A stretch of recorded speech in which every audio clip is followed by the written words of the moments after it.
Hi friends, இது என்னோடய பழைய செல்ஃபி ஸ்டிக். இதை வச்சு தான் நான் இவ்வளோ நாள் வீடியோ போட்டுட்ருந்தேன்.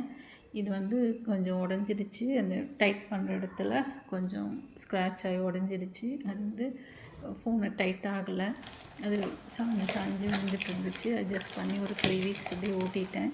போன வாரம் தான் என் பையன் புது செல்ஃபி ஸ்டிக் ஆர்டர் போட்டிருந்தாங்க. ஃப்ளிப்கார்ட்டில் தான் அவங்களே பார்த்து ஆர்டர் போட்டிருந்தாங்க.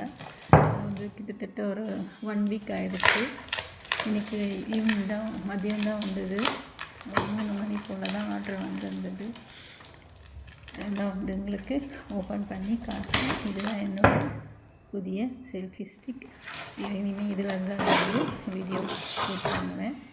இது பின்னாடி லைட் இருக்கிற மாதிரி வாங்கி தந்தாங்க. ஏன்னா லைவ் போட்டால் வெளிச்சம் தெரிய மாட்டேங்குது.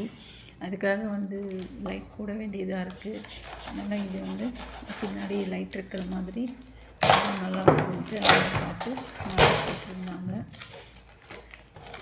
இதை ஓப்பன் பண்ணிகிட்ருக்கிறேன். எனக்கு இது அசம்பிள் பண்ண தெரியாது. அவங்க பிறகு தான் அசம்பிள் பண்ணாங்க. அது வரைக்கும் பழைய செல்ஃபி ஸ்டிக்கில் தான் ஓட்டணும் 2 நாளைக்கு.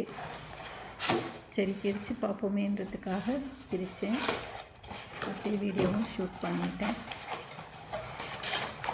நான் ஒரு 9 months இருக்கும் அதை வாங்கி. அது நல்லா தான் இருந்தது. அது டைட் வரல, அது உடஞ்சி போயிருந்தனால டைட் பண்ண முடியல. அதுதான் ஒரு பெரிய ப்ராப்ளம். மற்றபடி அது நல்லா தான் இருக்குது. அதையும் வச்சு யூஸ் பண்ணிக்கணும். அதையும் வச்சு யூஸ் பண்ணணும்.